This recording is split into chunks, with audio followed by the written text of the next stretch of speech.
Hey, here we are, the Therapeutic Drive-Thru. It's my thoughts on emotions all while I sit in the Chick-fil-A drive-thru. And today I bring you, you're not angry. Well, you may think you're angry, but you're not angry, because anger is essentially a secondary emotion. And to demonstrate that, we're going to talk about the Anger Iceberg Theory. Now, some of you, as soon as I said anger and iceberg, your thoughts went back to Titanic, and you're still mad at the fact that Rose did not let Jack on the board at the end of the Titanic, leading to his demise, right? Well, this anger iceberg is just a little bit different. So this anger iceberg that we're talking about today is anger as a secondary emotion. What does that mean? Okay, so here's the deal. We have primary emotions, we have secondary emotions, and primary emotions are the emotions that we don't recognize at first because they lie deeper.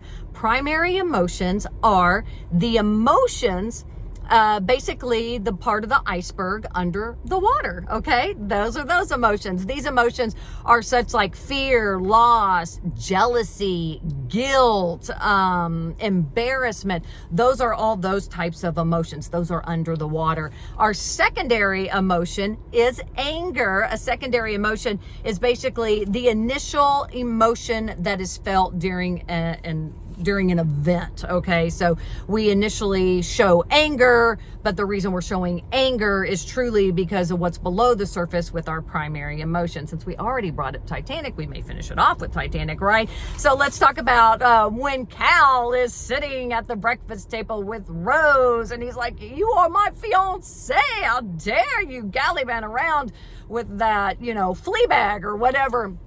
So Cal is showing anger as a secondary emotion, but his primary emotion is possibly embarrassment because his fiance is gallivanting around the Titanic all hours of the night with some dude who taught her to spit like a man, right? Okay, that's embarrassment, but he's showing it in the form of anger. Okay, another scene where we can see this is where Rose and her mom are having a conversation, and her mom is so mad and she's cinching a thick corset and she's giving Rose the third degree because she is angry at Rose.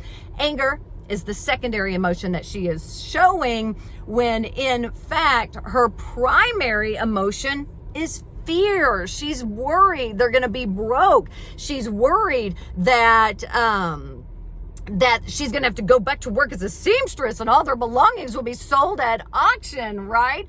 So that's what's going on. They are showing their secondary emotion, the top of the iceberg above the surface, when what is driving that emotion is what is the part of the iceberg below the surface, which is your primary emotion. Why does this matter? Because it's what's below the surface that has the power to sink the Titanic. You cannot control what is above the surface, anger, until you know the primary emotion that is below the surface, what is feeding that anger. And on a side note, if you ever find yourself stranded on an iceberg, do not drink the water that the iceberg is floating on. That's salt water, but you can eat the ice that the iceberg is made of, because that is fresh water. All right, here we are. We're entering the meal delivery zone. It's time to get off. Remember to subscribe, like, sharing is caring. We'll see you next time on Therapeutic Drive-Thru.